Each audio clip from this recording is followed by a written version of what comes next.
All right. Okay. Hi, I'm back. My mom is in the background if you guys need her. And I'm just kidding. Maybe we will. I don't know. She's a good person. She's making the rest of the dumplings. She wants to make sure she finish all the wrappings. And yeah, perhaps. Tonight and freeze them. Yeah. Perhaps we will.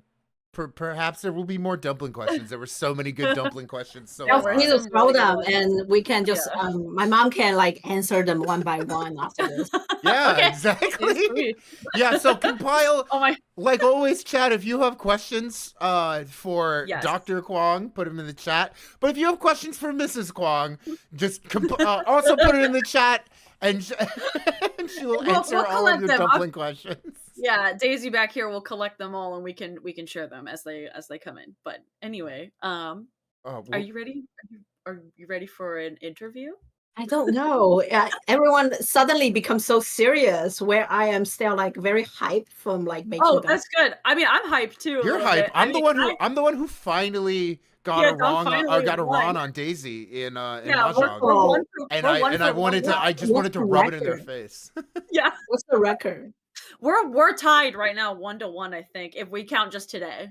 Yeah, just today so far. If we're playing to 12, if we're playing 12 rounds in the game, where we both have one win. But Daisy won handedly last night, and it is out to a big lead in the game we're in right now. Yeah, I'm about to do some. I don't know if we're gonna. I need to play very well to catch Daisy. It'll be fun. We're gonna play, and we'll even like help the audience like understand what we're doing after, of course, the interview and after the break when we settle into the rest of the evening. But first, we want to learn more about Lanlan. Yes. Are you sure you do? I do. Yes. I do. Chat wants to. Desperately. Awesome. I think before we start the interview, there's one thing we usually do. Go for it, Daisy. I think you should do it. My responsibility this week. Okay. Are you going to show a sniffer or going to sing? Oh, I should get him. Wait. Do I need to put you on screen? Wait. Yeah. Hold on 1 second. What? Let me go find him. Hold on. Okay, we're getting cat content. We're getting a special like pop-up guest. I mean, we love that boy. Chad is already excited for Sniff to appear. I am excited. It will be my first time.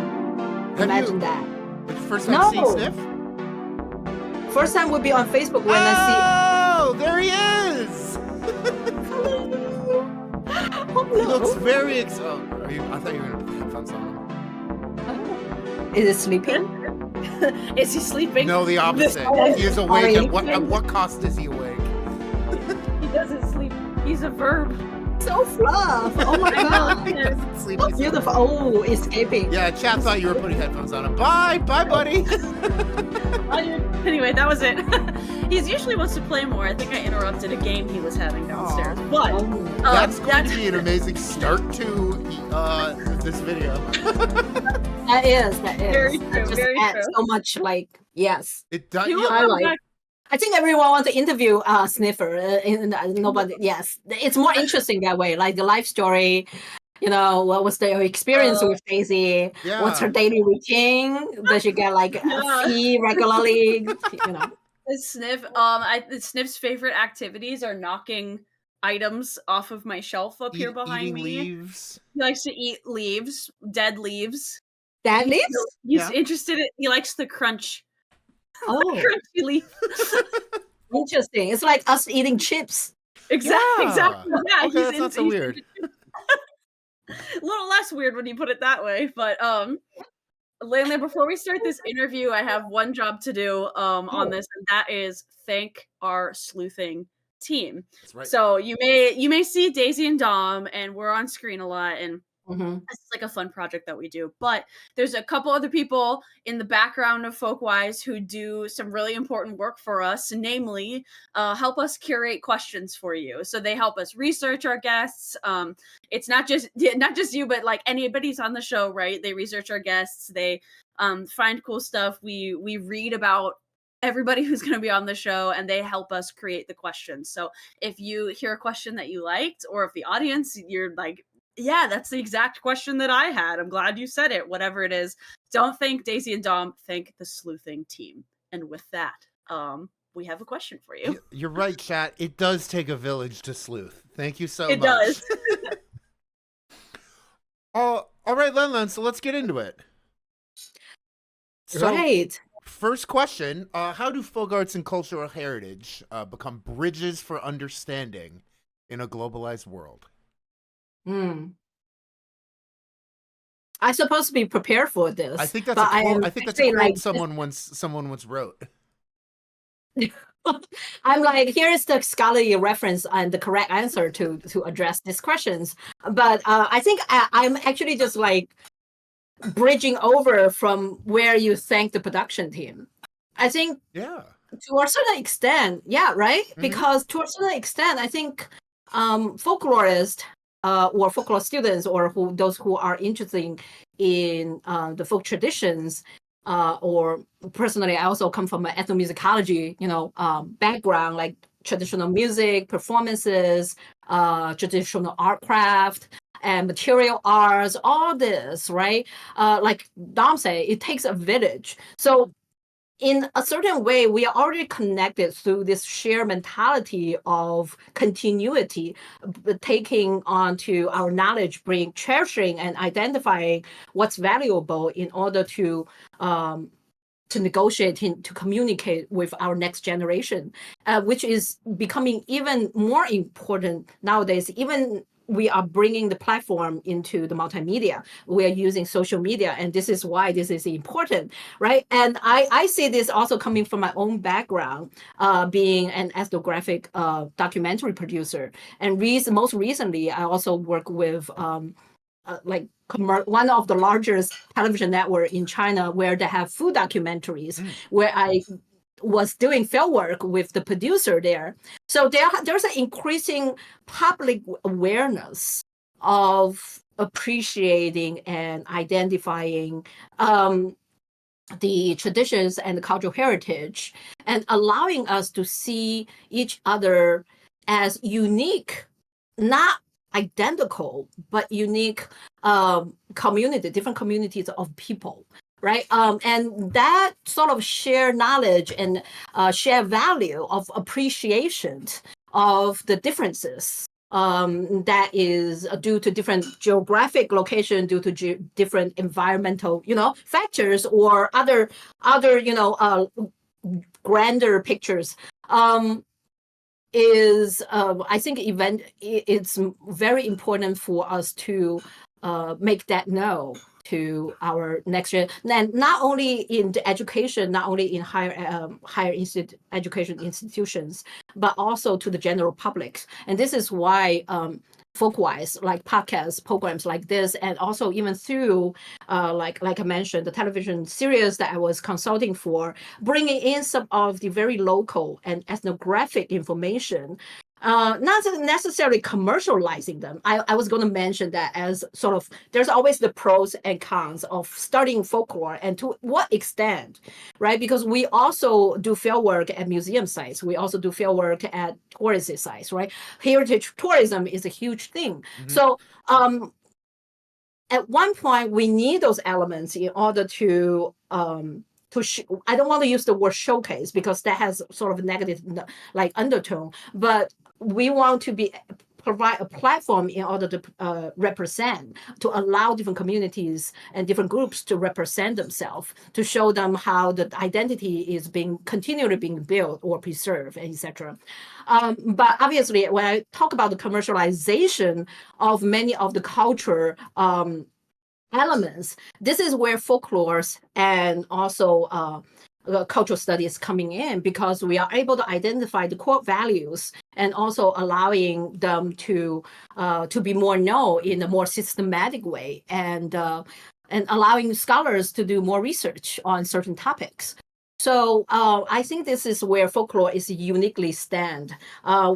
Really fieldwork based and really connected with the local communities, but also I think Dom is going to ask the question about the Folklife Council, but also working with the local government, the state government, for the Department of State, right? Helping them to build public awareness and interest.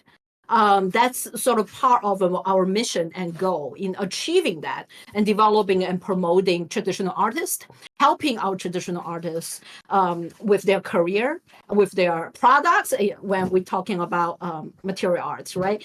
Something that really makes the people proud and sharing their identity, what makes them this particular group, or what makes this community so unique to in comparison. And also, so those are some of the jobs, I think, or career goal or research interests that I believe might be shared with the folklorist.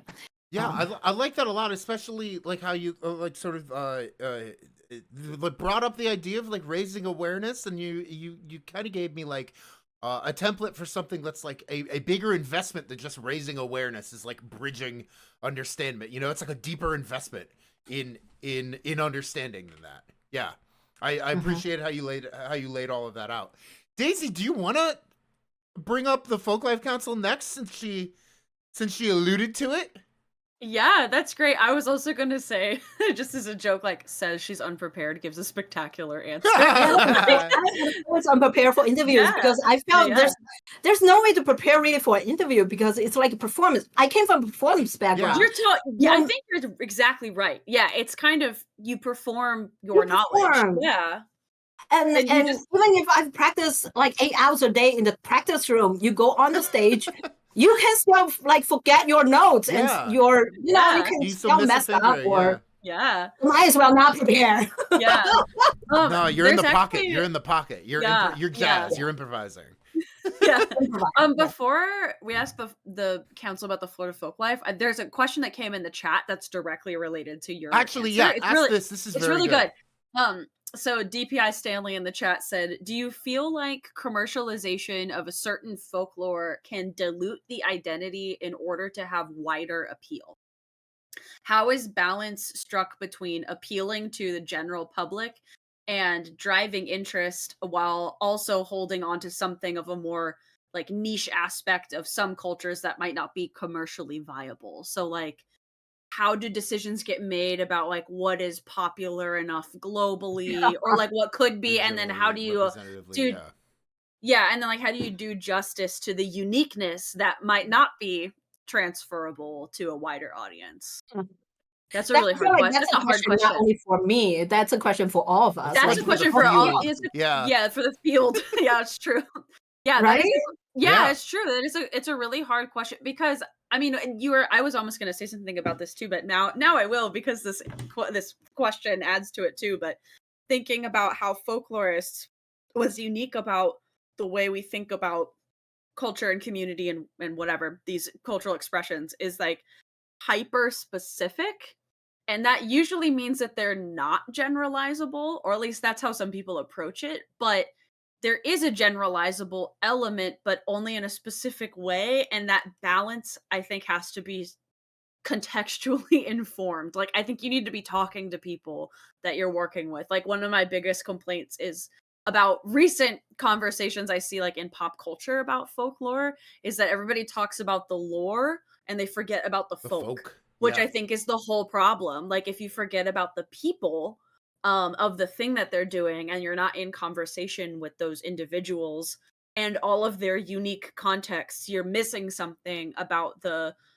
goal of doing the lore in the first place. So whether it's making dumplings, like we were talking about, is a hyper specific look and one example of a family tradition, which is a subject of folklore, like whether it's about dumplings or pierogies or any other dish, like, Dom's family does a seven fishes meal, like that kind of thing. Or my family invented some traditions that I don't necessarily keep anymore. All of these things are so contextual that you can't say like, this is, I don't know, you can't like universalize from it. But at the same time, dumplings are very appealing to lots of people in lots of different communities. So it's kind of like that balance between like what's staying the same and what's changing over time. And like, maybe there's a balance between the stuff that stays the same and the stuff that changes, but who is doing the changing, the folk influence of how the change happens, I think is sometimes not asked enough. This is not an answer to that question, but something you were maybe it is. But, it is. I think it is. I mean, it kind of is, because I think maybe if we're thinking like the commercialization or like the money piece of it, I mean, the question I always have is like, who is changing the culture and for what purpose? Is it just because you're a vegetarian, so dumplings that are vegetarian are going to be how you make it? Is that still a dumpling? Yes. But to what audience are you reaching, and how do those contexts change, and like what communities did that connect with? So I don't know. I hope that was striking helpful, the balance. But that's what you were. But you were making me think about that a lot, Lanlan, when we were talking about the dumplings and how like this is a just how we do it. It's not representative, and so much harm can be done by saying this is one unique example is the example, and folklorists are good at saying the example is all of them. It's every different way you can make a dumpling, because it's always the same and always different. Like, I don't know. Yeah.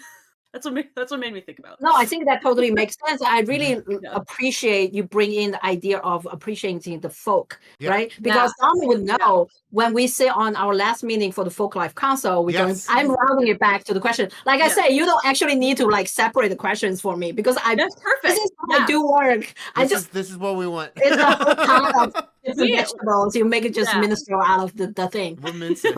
Sorry, I use a food metaphor a lot just because I like to eat. Okay, we like it too. right, that works. But I appreciate the fact that when you bring in the folk into the picture of when we are starting folklore, right, as a discipline, which always come into the challenge of how do you define folklore, how do you define popular culture, and you brought in the idea of agency, right, and authority. And I mentioned this because the last meeting we had, we were trying to decide on heritage folklore. The heritage, heritage award. Yeah, and you said last meeting, in your capacity as chair of the Florida Folklife Council, I should say for chat. Yes. But go on. Yes. he just completely shut me down by like shut it down by scaring me. It was like, as your role of the chair of the council. Well, no, you just said in our last meeting. I wanted to make sure people knew like which meeting. Yeah. Yes, I was nominated, and I really appreciate that. So I had the honor to serving on the council for a couple of years now. Dom, he does a good job of raising my nervous level, anxiety level. He's good job. Live streaming is nothing. You can just this and that. Just making it worse, Dom. Don't do it. Dom does a good job at telling people why they're cool. Okay. I think different people different opinion, but I appreciate that. Let me ask this question for you. I think this is good. So last week we had on somebody on our episode, Ellie Dassler, who was part of other kinds of like regional art institutions. She was a regional arts organization, folk arts director for the Middle Atlantic. Yes. So she's in Virginia. She did all like the Middle Atlantic states, like South Arts, but she's Mid-Atlantic Arts. Yeah.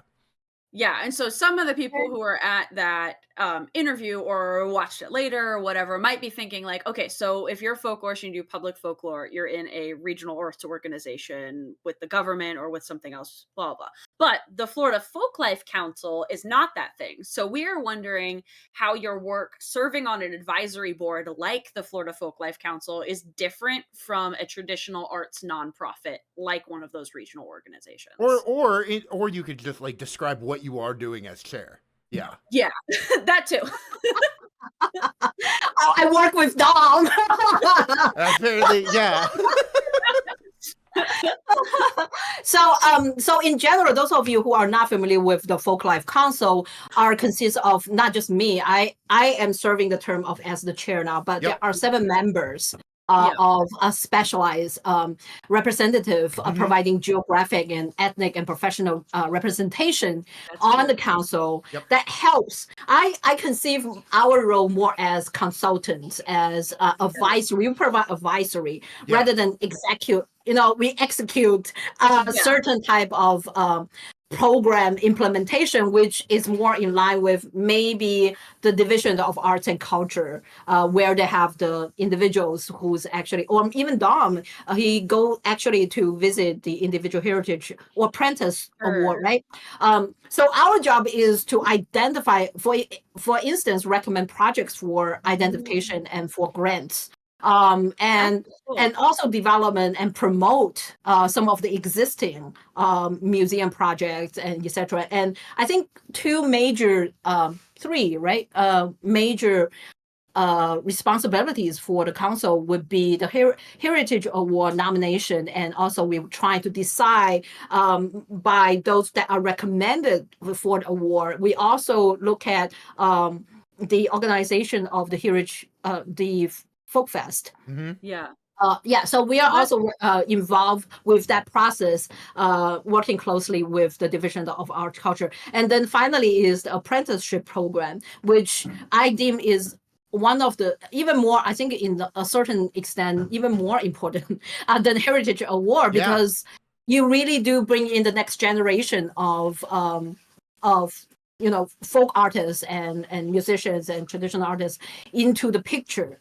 So I perceive we don't actually execute like grant writing. We recommend projects for grants or recommend. So our expertise lies in years of working with professionals rather than working as professionals, because we already, all of us have our professional duties. For me, I'm a faculty serving at the University of Central Florida, and Peggy Bolger, Dr. Peggy Bolger, she was the director of American Folklife Center at the Library of Congress. And in that form, she was actually the director, and actually she was past president of the International Museum Studies Council. So you can see we are a bunch of scholars who come together and review and trying to decide, especially Dr. Bolger, who basically started the folklife program. She was one of the first state folklorists in America. Yeah, she's one of the first, and Florida's state folklorist. So to build on our existing archive and program, and working under as a part of the Division of Arts Culture, because we do still need to negotiate in terms of budget wise, in terms of Tom's job and time. So that's how I see the council being different than maybe a more independent entity out there, or even private entity. There's no real finance going through us. We are generally, So Daisy, to kind of to piggyback off that, to answer your question. So like last week, like a regional arts organization director would be setting broad guidelines over like 6 to 9 states of kind of field work they want to see people do, or they would be like developing grants like in a region. But what Lanlan is talking about doing on a council is more just like we get in a room and we tell the state folklorists like these are the people who should get apprentices, and he sends them off to the to the Secretary of State. So like it is way more like focused on like the individual artist or like what she's doing than like what other like what the advisory board does compared to like the nonprofit. Yes, exactly. I think also, so from what Dom is trying to explain, we are less heavily involved with policy making. We are working under, we work under existing structure that's established. You're in the like state constitution. It says there must be 7 members. Exactly. Wow. We are appointed by the Secretary of State from the Florida State Department. So I guess that basically addressed the question, I hope, right? It did. I think you answered that very well. I think that's really insightful too, because it's sort of like your job is basically to pick cool people. I'm just kidding. People who've like done a lot of really like interesting cultural work that for one person, Dom, like might not know about because there's 7 of you and I you're just got here 2 years ago. and Dom just got there or whatever. But this is like not Florida Folklife Council isn't the only folklife council. So I think that it's cool to understand like how that works as a folklorist or as a person interested, or I don't know, even a person who's like, what do folklorists do? Well, they do a lot of cool stuff. To be fair, Daisy, sometimes they're brought in by the Arts Council. Like when I was in Maryland, like the advisory board was like different every year. And I got to be on it one year that I was in Maryland. But like what Lanlan is describing in Florida is something that is like actually like legislated and in like state statutes. Yeah. So it's a permanent thing. Because it's a state, so and every state has their different way that they've written that into the very much so. Some states have a more directed role, like maybe in Florida because it's in the Constitution or whatever. Yeah. Versus another state that might just have a cursory advisory board. Yeah, exactly. Whatever. Yeah. And we are one of the oldest of it's like a 6-way tie for oldest, and Florida is one of those states. Yeah. Yes, I'm very honored, and I'm sure Dom also feels the pressure on him becoming the like new all the great people like before all the great cool being trusted. No, it's not pressure. I'm being trusted, and that's fun. Fun for you. I also get anxious too. I get it, Lanlan. I would be like, oh, it's so much pressure. I definitely, one of the things about the established structure is that I want to send like kudos to current like Dr. Bolger, Dr. Forum.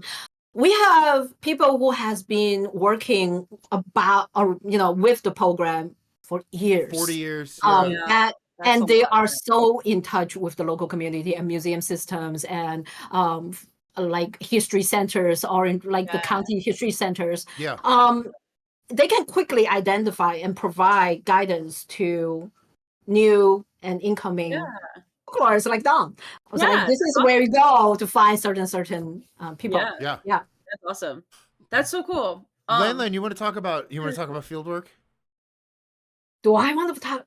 My field works rest in the kitchen. No, I'm just kidding. Tonight it did. Well, Daisy also pointed out in chat the best part of this interview has been how did you phrase it? The diegetic dish noises. Because we can hear your mom doing dishes, and it's the best part of the interview. It's gonna become so self-conscious. No, it's cool. It feels like we're at your kitchen table. The reason, I said it because it's so like it's really soft. It's not distracting. We can hear you. If we couldn't hear you, that would be different. But it's just a little bit. And Chad agrees they like the diegetic dish noise. Yeah, I like it because I mean maybe my folklore brain is like because you're in your home and that's the sound of cooking. You're an ethnomusicologist. Like that's part of it. Like so, I was into it. I like it. So I think it's really cool. Yeah. I was going to mention that. I'm glad Dom mentioned soundscape in terms of this is where the atmosphere is being created. Exactly. You have the feeling of confidence. You feel secure. You know there will be food. Yes. Which is a really great thing, especially when you study. So the funny thing is my brother and I enjoy working on dining table, like do all the time on the computer, and my mom working in the kitchen is like doing all the things. We work like with the noise it's not like a white noise, but more like ambient sound, allowing you to concentrate. Yeah, exactly. Yeah, because you are actually less distracted when you already have a secure sound surrounding next to you. But so that bridges into, once again, going into what I do. So I came from the, so you probably know by now, I'm very close with the family, right? But so I'm trying to, I feel like my research is all over the place because the pieces that I publish, the articles that I publish has some of them are on culinary heritage, some of them are on media representations, on food in Asia and their transmissions and how to have an impact on the transformation of certain heritage. So at the core, it does not change, except that it's the form of the cultural activities that I study.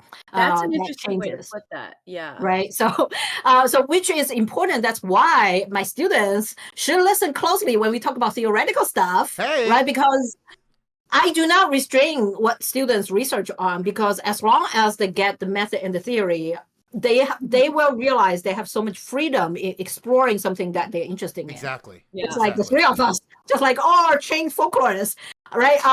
And we had the opportunity to study with really great scholars at OSU and Indiana. Yeah. So my research in particular had my master's thesis was actually working on the multimedia representation of folk songs in China at the beginning.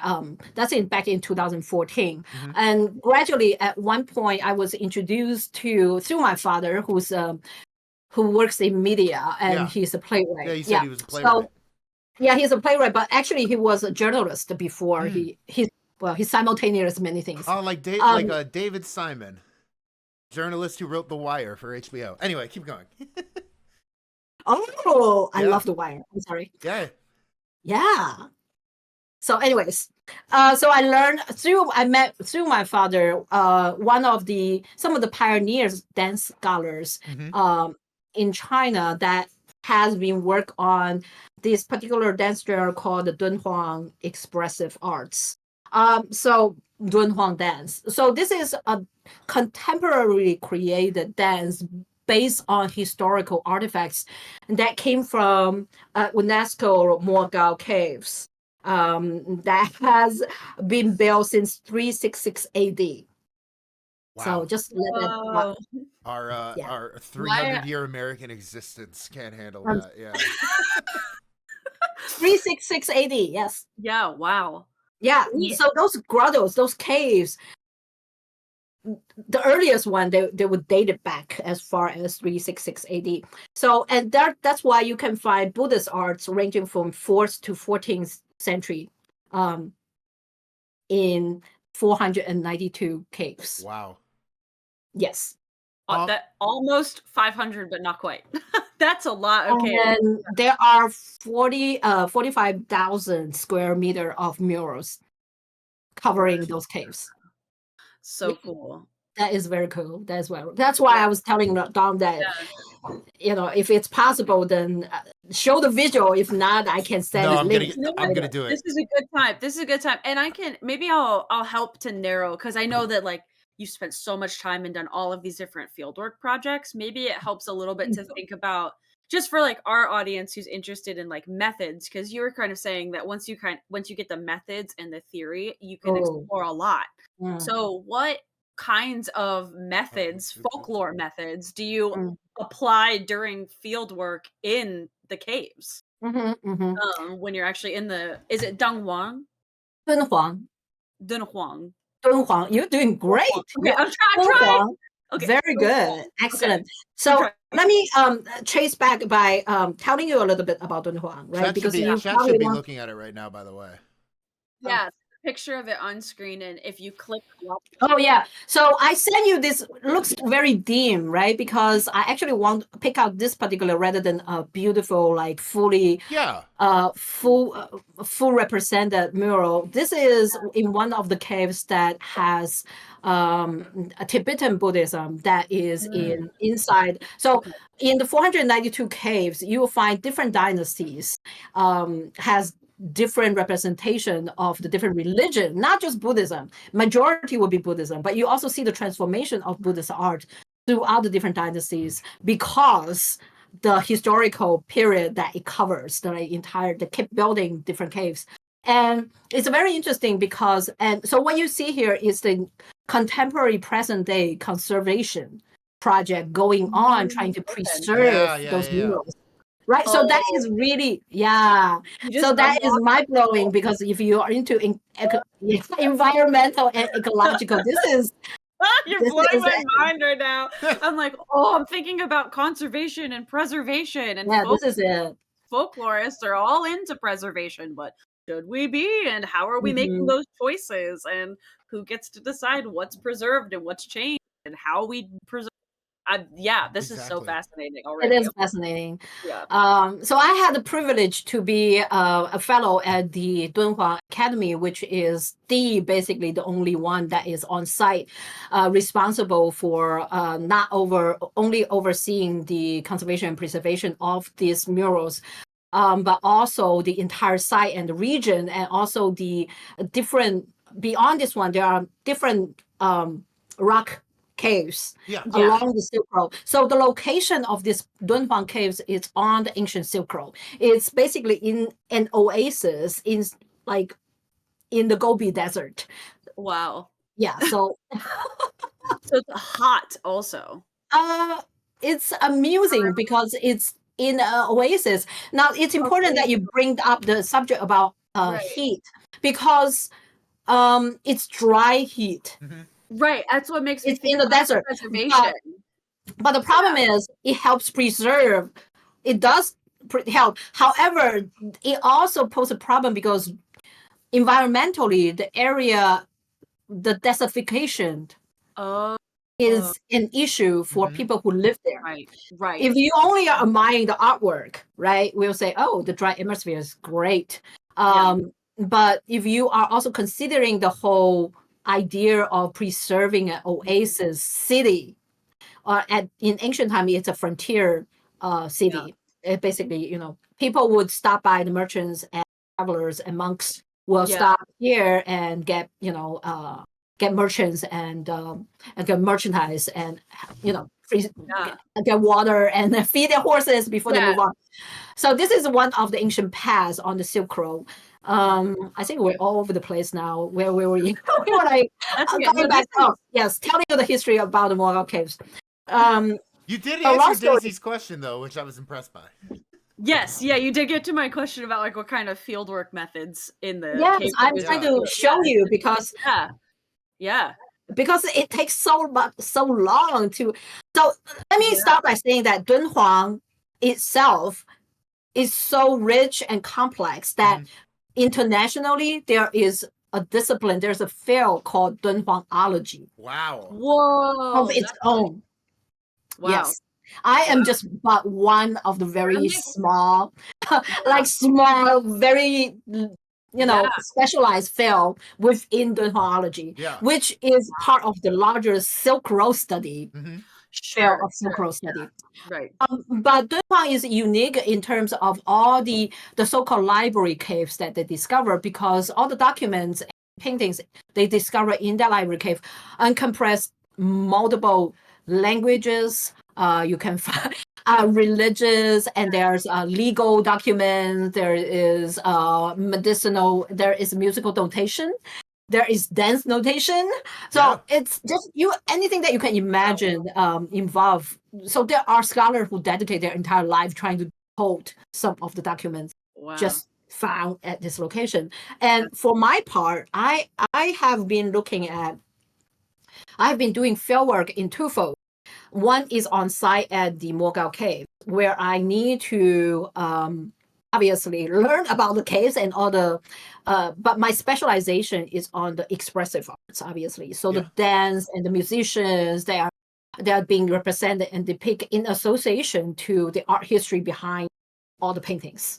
So that's one of the reasons why I have to be there, and also to witness all the painting skills, right? So there's a requirement for me to learn about the brush technique, learn about the material, mineral materials they need to use for so all of those, you can argue that is part of art history or archaeology. Some of them involves archaeology, discoveries that is on site. However, because the expressive art form that I study is contemporarily created. So it's like if you study contemporary Greek theater, right? If you study Shakespearean theater, you need to both be a historian of the Shakespeare era, as well as a contemporary stage. Maybe this is why folklorists love context so much. Yes. Because we need to know what's the same and what's changed. So we need to know the history a little bit, but also like how that tradition is still alive today. Like the living tradition. Like it's I feel like I'm repeating myself a lot to the students whenever I say, oh, look at the context of things. You know, You know what though? This I is heard live. you have to. You have to hear something 3 times before you remember it. That's what I think. So I feel like it's good for them to hear it a lot. Yeah. Lanlan, do you want me to pull up the dance clip? Or Yeah, so I think it would be a good timing for you to look at I got you. a video. Now, I want to yeah. point out this is a performance by the disabled persons. So what that means is all the dancers, they are mute and deaf. Okay, so that's specifically what disabled means in this context. This is what it specifically means, and this is a really famous program associating with Dunhuang expressive arts because it became sensational at the Paralympics in Athens many years ago when they first performed this program. So just imagine all the dancers cannot hear that they're mute basically. Right. So now let's watch it. And they are, and for context for this, they this relates to the paintings. They are like. Yes, I will talk about the paintings. Okay. Yeah, that's what I was gonna say. I was like, let's blast this first. Let's go. Okay. Oh, this is so cool. Is there sound? Only a little bit. It's pretty quiet. Yeah. You can turn it up on your end. Oh no, you muted yours. You muted yours. Remember? Oh right. Never mind. It's okay. There's sound for a chat. Yeah. Oh, so beautiful. Wow. I'm seeing like a lemon or a fan of feathers, or like I'm like thinking symbols. I'm like, wow.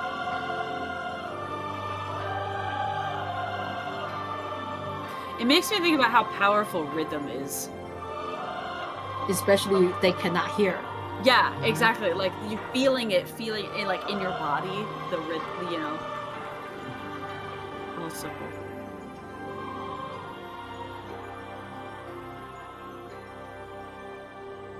cool. Wow.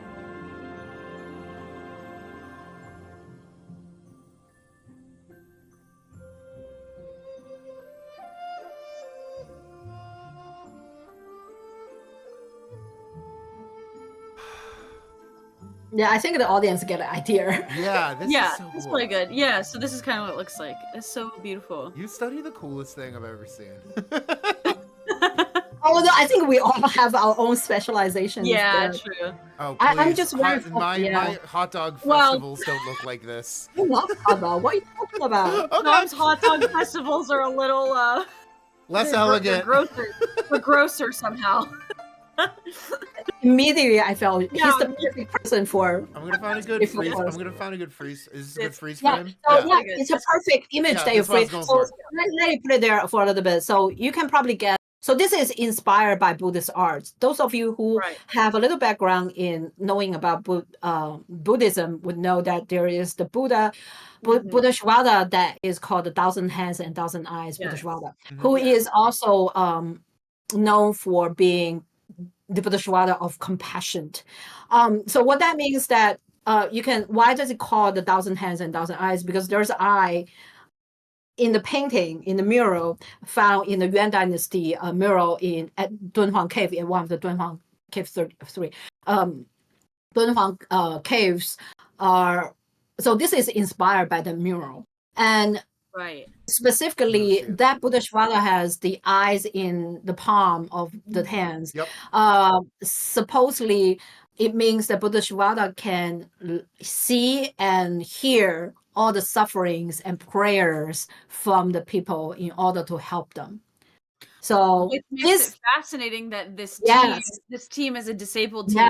Theoretically can't. Exactly.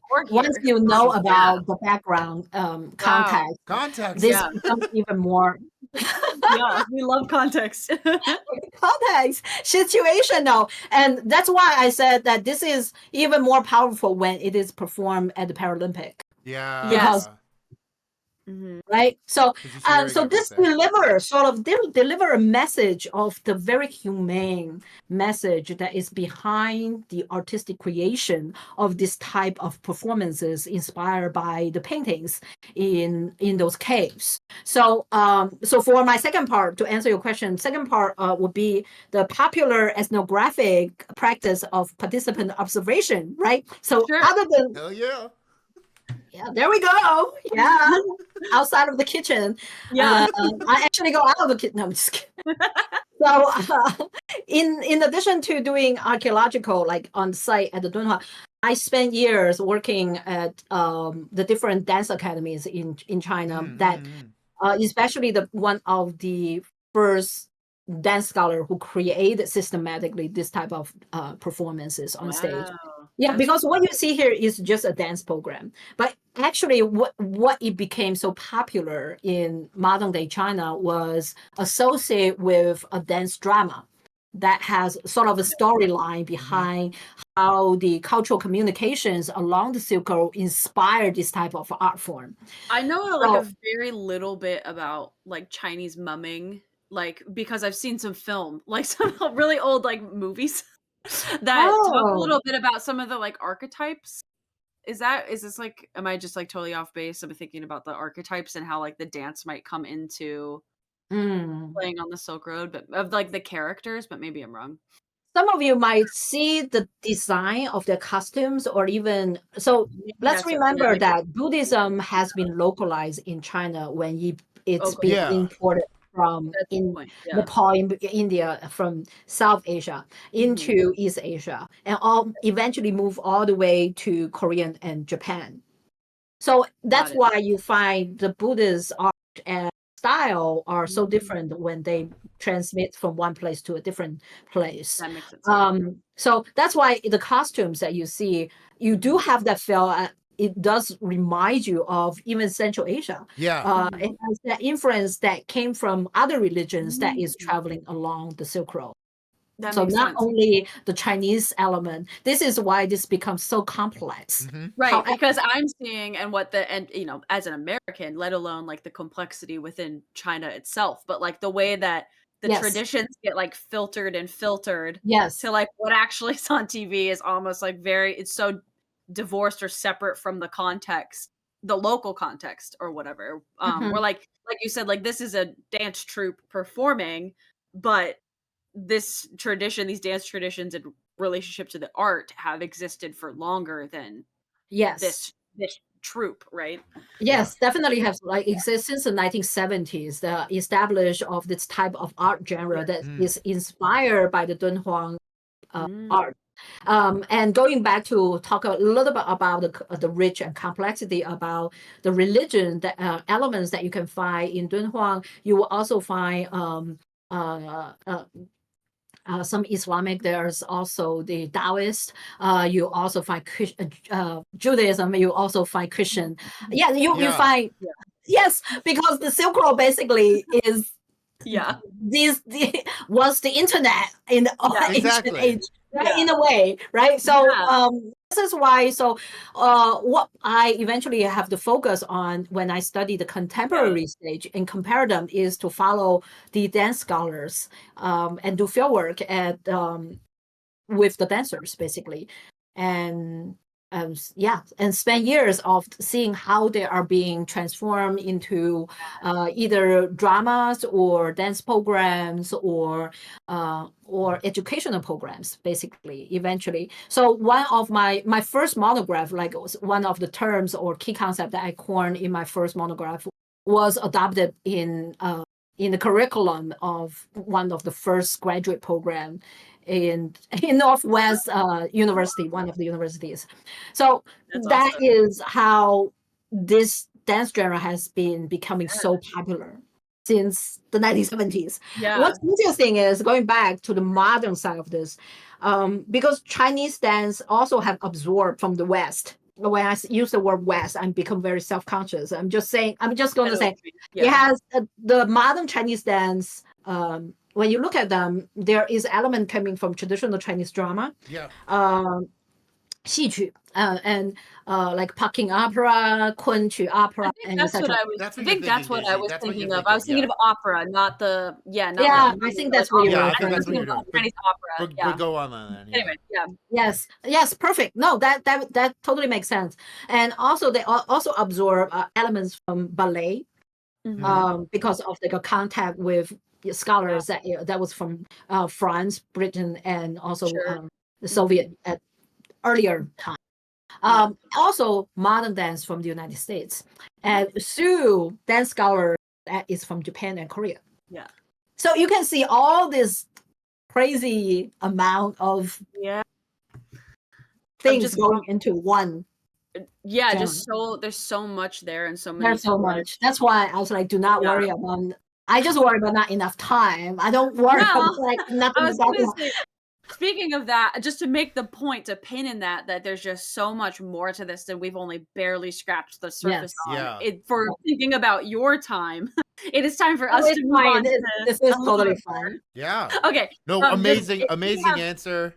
Daisy, when Lanlan's gone, I will tell you all about if you don't know the Jackie Chan and John Cusack Silk Road movie, which is how I know about there being Jesus paintings in the cave. But wait, was there one? Did I miss that? Oh my god. Oh my god. It's called Dragon Blade in the West, but it's called like Celestial General Heroic Army or something in China. But it was like one of those like co-production movies that was like. Oh, is it one of those like Mummy but by Jet Li kind of? Yeah. It's like Jackie Chan and John Cusack, and like John Cusack is a Roman and Jackie Chan is like a Han general, and they team up in the. Yeah. That's how I know about all this. I'm such a nerd. Anyway. We have some other questions for you that are a little more funsy or kind of like rapid fire. Are you ready for some silly ones? Yeah. I am. Am I going to answer questions from the chat, or is there no questions? Yeah. There's a couple chat questions Daisy will ask. There's a couple. Yeah.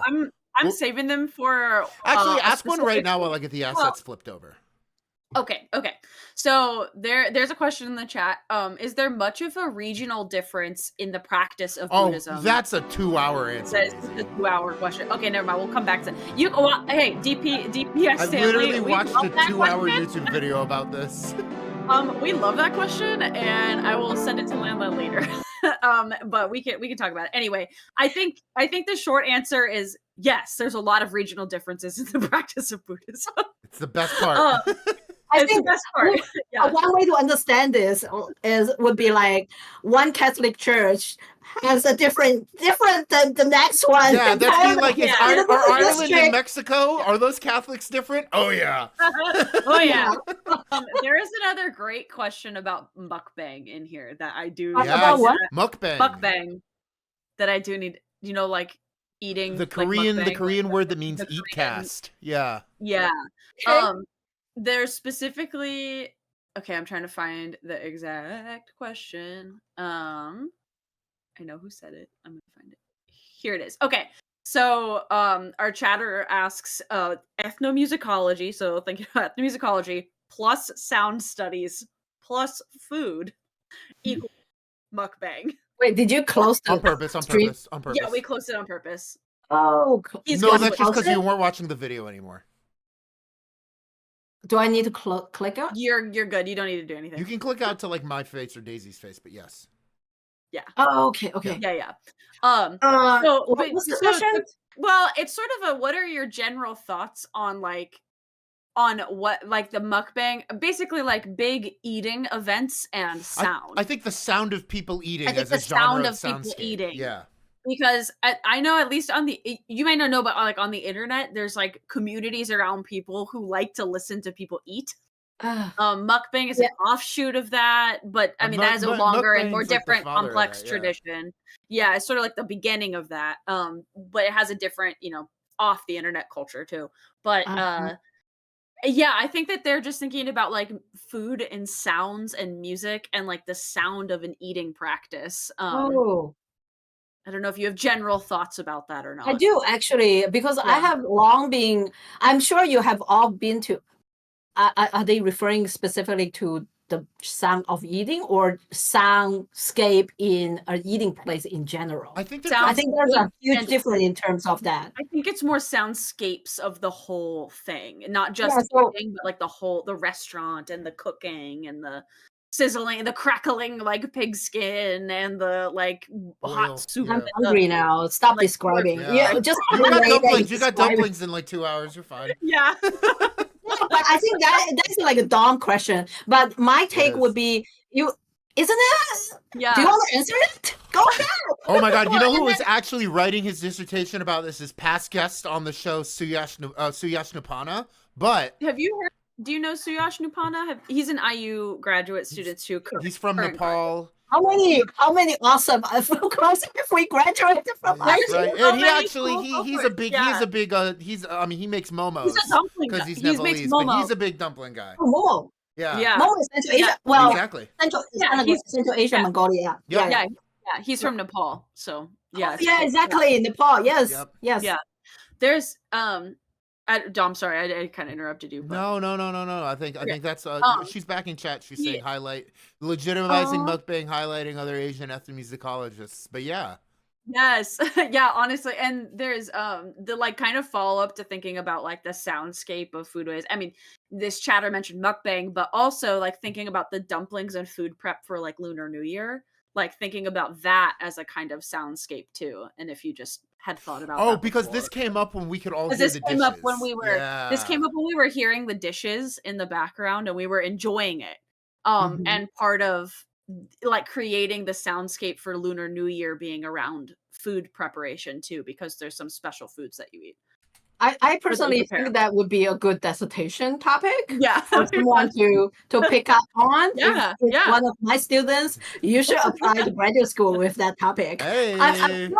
Yeah, or something like that. Seriously, but also even come from a psychological point, how has that have effect on human behavior in general? And therefore commercialization wise, right? Ooh, and when we think about how the cafes would use music to change the mood of the surrounding commercialization. So that was one direction I actually had to want to write a piece about. I haven't had the opportunity yet because I was too busy doing other stuff. But that's something that I think that's worthy of studying. And if you want to like put quote unquote like folklorists, I think folklorists, I think there's a tendency of trying to imagine us doing only like, folklore does not work in cafes or Starbucks or Seattle or whatever. We feel like, I don't know, blues and hip hop rap. Yeah, totally. Yes. Or like, and we had Langston Colin Wilkins talked a little bit about like drugs and drinking particular alcohols or like using certain drugs when you're doing other cultural activities. Yeah, it's like all at the same time. And for drinking songs, right? That's totally an ethnomusicology topic. Yeah, totally. I know we probably need more. We need somebody to do like a newspaper on like modern drinking song traditions. That would be really fun. I mean, we do have there's like a special issue of New Diff about alcohol, but even still, like that's about like craft brew culture and for sure. Okay, so I don't know if that's the type of answer they're looking for, but they're saying in the chat, yes, that's exactly. That's where we come from as folklorists and as a musicologists. That's what we study. We study the coolest things. It's true. We have some. Can I hit you with some? Can I hit you with some fun questions like a lightning round? They're pretty. Like prizes if I get them correct or something like that. No. Maybe your prizes you get to pick. Your prizes you get to be chair of the Folklife Council. How's that count? I will stop myself from making jokes whenever you put that title on me. Chair. I need to act professionally. Look at me sitting politely. Hey, so speaking of that, I'll ask this one. Speaking of that, Lanlan, what's your favorite heritage award you've given out, or the one that stuck with you the most? No, that's unfair. I don't think what about apprenticeships? What's like your favorite apprenticeship that you ever were on a council for? If I say like I like all of them, otherwise I won't be giving. Especially that's like the council decision. That's true. It's difficult, right? I don't think that's a fair question for me to answer in terms of like what's my favorite. Because we vote by ranking them. So this is how we vote on them. We each a number, of ranking, and then there's a cumulative score. So Chad is correcting me and saying Yeah, everyone is roasting me and saying, "Hey, pick your favorite child, Lanlan." And Chad is saying, "Why didn't you ask her? Share a highlight, not pick your favorite." What are some highlights? Wait, who is behind the scene? Now I want to know. Who is this person? Just the people listening to us. They're like making fun of us. Yeah. Is this like a kill mode right now? A little bit. Double kill? Triple bit. Kill. Yeah. They love, I don't know, half of the point of being is that how it is? I think they're like dogpiling on me. It's their favorite sport. They're dogpiling on Dom. It's funny. They're like, Dom, bad question. Every time I phrase a question wrong, people love letting me know it. Oh my god! Out of love. I think what I admire. Let me share some of the things that I admire in some of the awardees. Lily and David in continuing to share through their storytelling, in transmitting the heritage. Lily Carrasquillo and David Penaflor, Yes, and the reason why that immediately popped into my thought is because how they work with children. Yes. Oh, that is cool. Daisy, they make masks. Important. They make they make cool. Like Latin American masks. Yeah. Yes. Oh, that's awesome. And they go around and they create all these handcraft amazing storytelling like skits. Yeah. Go kids. Awesome. They're goated. Absolutely. I mean, nowadays, just talking from let me just put it this way. I think it's unfair to make assumptions, but I think nowadays, many of the folklorists and studies, going back to the idea of conducting fieldwork and etc., going back to highlighting individuals and highlighting cultural agents, is because folklore study and ethnomusicology study focus on some of the so-called slow culture in terms of what takes time to cultivate, right? And time is so precious nowadays, even during COVID, because the focus is different. Even when you're home, your focus is different. Exactly. You might be working from home. You might be being with your child more, but your focus is still not entirely on cultivating that relationship within the family, right? Or cultivating a tradition that needs to be passed on starting from early age. And that's why I think maybe coming from an educated point of view, I think apprenticeship as well as Tina, right? And that's why I want to mention, involving the entire community, the entire city of Copper Spring. In creating this type of allowing all the different parts of the largest Greek immigrant community to thrive. So I mean, I can. Those are some of the awardees and also the folklorists, the local folklorists. I can tell. And we also have weavers, right? That is taking on into teaching their own, also training the next generation through passing down through their family. That's also something I think it's important to highlight. I remember one of my students from, I think, this semester, when I always start with my humanities course, asking my student about tradition, share like, what can you think of a tradition, cultural tradition and many of them brought out their family tradition of how their grandfather would hold once a month and they have a barbecue. They were gathering the whole family. That is something that his family is passing down to the children, which I think is that's what I mean by unique. This is something that you cherish. You have to highlight the moment as you go into view a piece of artwork that have long-lasting impact on your memory and you're experiencing folk culture. Identifying something that you would call tradition, even though it's not being taught so much. Well, I think it should, right? I think that's what our job is as a folklore council, in bringing in something that has not been recognized, but has immersed into our everyday life. That's another issue in terms of recognizing the everydayness. And going back into talking about the soundscape, right? We are the constantly everydayness. Everydayness. That's what we talk about. That's what I teach in my aesthetic class as Yeah. well. Is this idea of everyday aesthetics that we need to pick up, that change our perspective in life and our way of conducting certain things that is missing from the quick culture that we've been brought into. Yeah. You made me think how like a lot of my students in Intro to Folklore, like if I ask them like what is your traditional culture, I mean, they don't necessarily know what that is. We learn about what that is, but they do say they know something of their family, but they don't talk about how they have a role in that tradition. True. And you're making me think how like I'm going to tell my students, okay, we've talked about these things, you're seeing them in your family. What are you doing how are you the folk in this lore? How are you specifically also the folk? You're blowing my mind. We have some other funsy questions. Can I ask the question I'm dying to ask you, Lanlan? Yes. Seriously, triple kill. Yeah. Ooh, baby, a triple.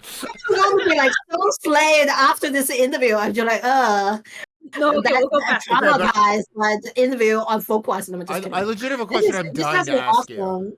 Yeah, what? What was your favorite part of going to Day of Cosplay and watching that evolve as an idea?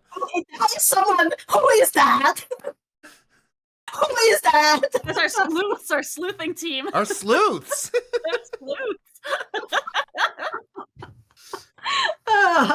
So I have been a faculty advisor of the UCF Anime Spot Club. Student club. Yeah. Dom, you need to, we need to talk about how we can. Speaker. I know some people in Orlando you could bring in as a speaker. Actually, I think I might know one of your students from cons because I saw that he followed Anime Spot. I'm like, oh, this might be a Lanlan student. I don't know if I can follow him. Yeah. We were sure. Yeah. So kids, remember the world is very small. Behave yourself. There's only 11 people out there. You can be spotted anytime. Behave yourself. So I don't know what was the question. I love every single minute I spend with the students, even though they, I do become very I want to promote the club events so much, so I do my best in trying to like tell everyone, about the club events. And I think it's interactions also with going in there, joining the students, sharing the love for animes and cos, the entire culture, and able to somehow tell them this is not only something that you do as a habit.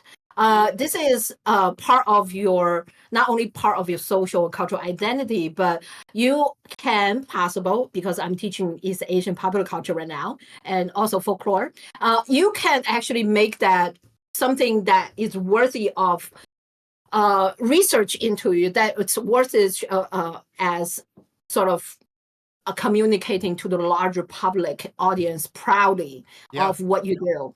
It's part of a grander culture that should be recognized, that has been recognized as the larger public culture landscape. So that's, that they allow me to see that I am also able to actively involve into contributing to this part of this type of event, even though I am a boring faculty. Boring. I was like, okay, I don't know if you all have been watching the show for the last 2 hours, but not boring. Boring. But I'm actually introvert, believe it or not. I am very introvert. Well, I think especially at like the big like cons or big like anime video game events, you're always better when you have one introvert that you are like you are stopping to explain things to. That's how I feel like a good extrovert. You know what I mean? Yeah. Like I need someone to let me stop and point to things. Yeah, it works from both parties. Yeah, I think it's good. Yeah, because you get to like learn so much. I had fun with John Fenn doing that, and I've been in the reverse seat where Dom is showing me new stuff all the time. Like that's a little bit our dynamic, but then it's fun to be on the other side where you get to tell people about the thing that you know a lot about. So that's awesome. I think I appreciate them showing up to this live. Yeah. I think we have one more funsy question for you, and then we have like a short game. Daisy, do that, and then I will get the game ready. Okay, so we have to know, what's the inspiration for your username, Ghost Note Didi? I want to know who asked that question. Daisy, Us. just now. You're on Instagram. It's your Instagram. You have to name. know. We have to know. We have to know what. I You're just want to know the Dr. story Kuang. behind it. No, I'm just curious because I asked that question for a reason. Oh, for a good reason. It was kind of all of us, all of the us sleuths loved your username, and we kind of all We just decided thought- we were it going to sounded- ask you. It sounded like it was a Because- reference to something. That's all. So my social media name is Thyla_Daisy, and Thyla is part of Your master's. Yeah. it was part of my master's thesis, which is about an animal called the thylacine. So we were just and so it's like a kind of like an animal, but my name reference. So it's sort of like a reference. So we were curious. Sometimes people have like inspiration for their like names on social media. We were just curious because yours is Ghost Note Didi. It sounds very I picked cool. something you can yell at me in person. Hey Dom. Yeah, hey Dom. I was going to say a comment next, like hey It Dom. works real good at video game tournaments. You can yell that across the floor, and you know it's me. Yeah. Yeah. Or people call me. Sometimes they nickname me Thyla because of that. Okay, so I'm an ethnomusicologist, and I listen to all kinds of music. And on my spare time, even though I'm classically trained, I actually so I like all sorts of music. But Ghost Note refers to, usually they use it in jazz. It's like the jazz note. Yeah, which is what you're doing. It's a sound that does not make a sound.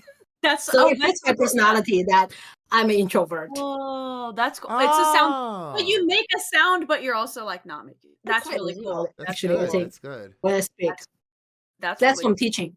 See, that's from really teaching. Cool. Yeah. Oh Yelling at students. That's awesome. Okay, I think whenever Dom's ready, I think I have a final question for you. I'm ready. That is, let's get into it. Lanlan, Dr. Kuang, have you ever made a tier list before? A what? A tier list. Oh my gosh. Okay, we're good. Okay, yes. We're 100%. We're back. Where were we? Tier lists. They come from video games, but people love to use them on Twitch to rank everyday life or special occasions and the everyday aesthetic, like you were talking about, the aesthetic of everydayness. So we have a tier list of Chinese New Year foods, of Lunar New Year foods, and you were gonna rank them on a scale from S to D, S being a grade above 100 and D being barely passing. Okay, do I need to get a pen? No, I'll take care of that for you. We'll show you. Yeah. So this first one here, actually, I want to pull right from here because it's the star of the show tonight. Dumplings. S? Yes, off the top, are so good. Dumplings are getting a grade higher than 100%, and I believe you when you say that. Wait, okay, you need to know me better than like ranking food because there's the danger for me to rank all of them at. I would love it if that happened. That would be awesome. If you want to keep going and see if that happens? Yes, I seriously am a foodie. Well, I use the word foodie very cautiously, but I just, I appreciate you take the best pictures of food of anyone I know. Maybe I take too much. No, we know people. We know people who make Jello. Like at weekly. So, but speaking of Jello, that's not that far off. Yeah, because next up we have 8 Treasures rice. 8 Treasures rice are good. S. Yeah. S below dumplings. You risk. Rank it all. Rank it all. Okay, is this tangyuan? Yes. No, this is what did you call it? Tangyuan. It's like gluten rice ball with stuffings. Gluten rice balls. It goes on top. Is it over dumplings? No. Fair. Yes. Before Babao Fan. Yes, 8 Treasures rice. Oh, yeah. What's the next one? Lion's head meatballs. Oh, this is behind dumplings. Behind dumplings. Over 8 Treasures. Okay. Longevity noodles. B. B? Okay, we found something that's not objectively S. I'm very proud. I mean, longevity noodles are just like noodles. They're a carb. But they're not like, it doesn't tell you much. Exactly. What about citrus fruit?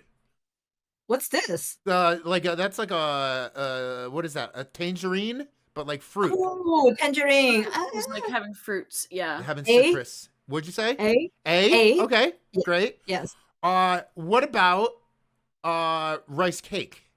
Oh, it definitely goes. So it's dumpling and rice cake. They stand next to each other. Exactly. I think that was the point of the cooking portion of the show earlier. Exactly. Yeah. They do. Well, I see Peking duck. Yeah. Or something.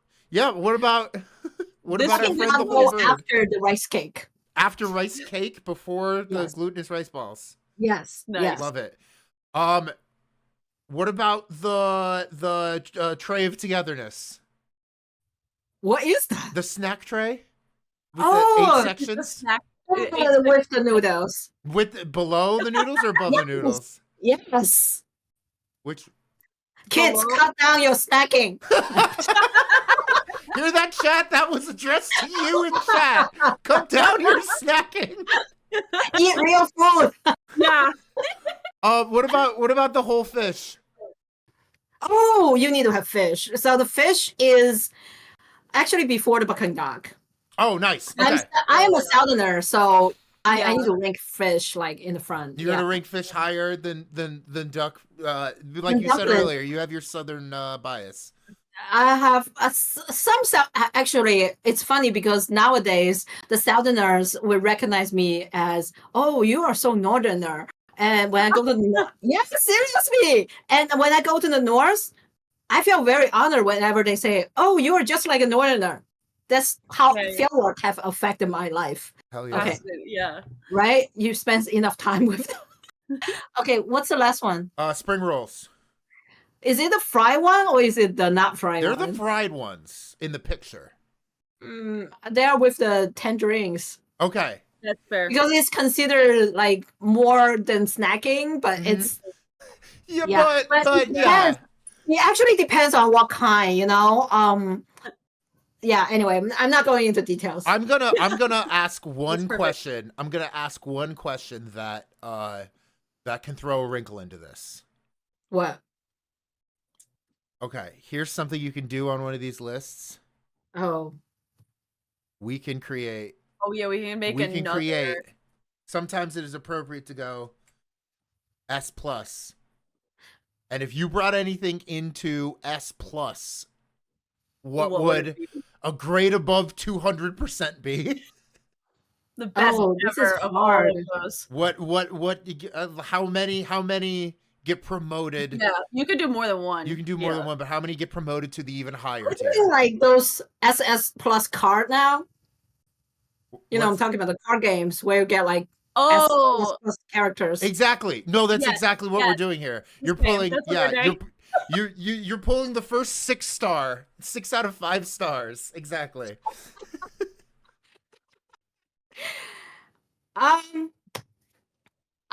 For New Year's. Yeah. Yeah. If I don't have to cook it myself. You don't cook it yourself. That plays an important role in determining. Doesn't it? That's true. That's very true.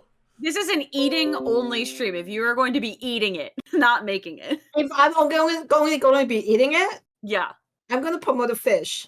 Yeah. That's awesome. Anything else? Can I promote another one? You can put more. Is there another one if you're just gonna eat it? What one would you? The rice cake. And the rice cake. Yeah. And the rice cake. Amazing. Yeah. That's good. So, that there it says. Wow, this is an awesome tier list. Thank you so much for spending time with us and making this. This is sort of the end of the interview, unless Dominic can come up with a honest. Oh, okay, I got this. I saw you're gonna use this tier list to create like animated character based on my on your response. You know what I mean? I didn't intend that, but if actually we have there's someone in chat who's a graphic designer who drew a cat, holding something based on his impression of me. I'm like, oh, okay. We're back. Chat. No, there is someone in chat who likes to do fan art of streams, and this might have to be a cat with a whole fish in his mouth. Oh, that would be so cute. Yeah. I just think I know who that may be. Oh my god. Hello. I guess Okay. On a scale of a whole fish to just the snack tray, how happy is your tummy this I was gonna say, how happy are the adults at the table? Oh, good point. Yeah, that's what your tier list is. How happy are the adults for what you picked? My mature level just max. Yes, exactly. Max. Wow. Before the stream gets any choppier, hey, Deathlorus, thanks for the subs. Thank you for the subs, chat. Yes, thank you. I'm gonna put you Who back is on chat? Chat? The chat? Or the audience. Yeah, Actually, the audience. Webster's Dictionary this past year in 2023 defined chat, speaking nondescriptly to an audience on the internet, as English's first fourth person pronoun. So we have like an entirely new use of the word chat to mean collective, non-specific, not present. We are at the forefront of linguistics. Isn't that here. Wild? My brain is trying to process. Yeah. Yeah, it's a whole new it's a whole new use of a word.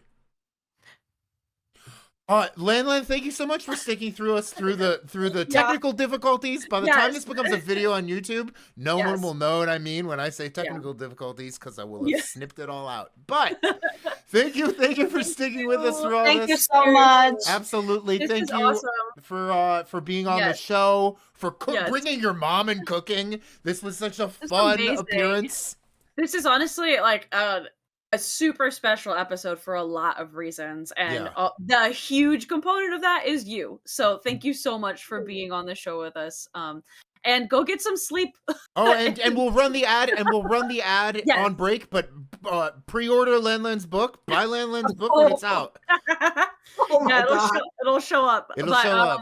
Hey, we're gonna go to break real quick. Yes, chat is already giving you ladders, which is how they applaud. Which is how they applaud for you.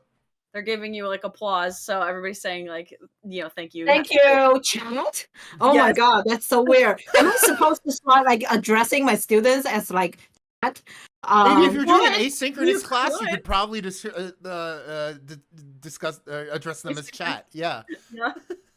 Well, the AI automatically pick up that? I don't know. Maybe. You seem to take to it just now. Yeah, I don't know. Maybe. Okay.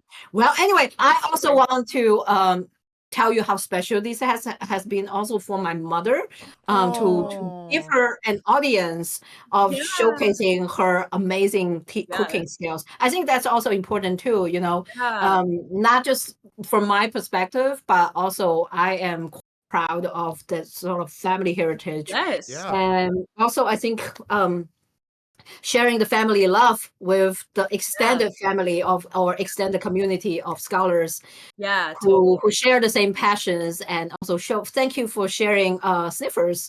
Yes. That was amazing. I'm gonna message you on Instagram now, or on Facebook, and I'm just gonna send you pictures of sniffers. I'm getting like more sniffers. I'm so excited. Okay. And Dom and Daisy, I think once again I praise Folkwise already, but I really do think this takes the entire of the folklore study community to a different level. So thank you. Yeah, thanks. This was 3 years ago next week. This was just an idea we had because we couldn't leave the house, and to hear that from like a scholar and like a professor I respect really means a lot. So thank you so much for that compliment, Lanlan. And everyone in the chat should know how much production takes. The time into if you play with Premiere, you know what I'm talking about. Yes, true. And it takes a lot of time. So everyone take a nice break. And I'm gonna kick Dom's ass at Mahjong. Yes, you will. But yes, like you said, nice break for a little bit. We'll be back. We're back. Thank you, Lanlan. Thank you, chat. And we're out.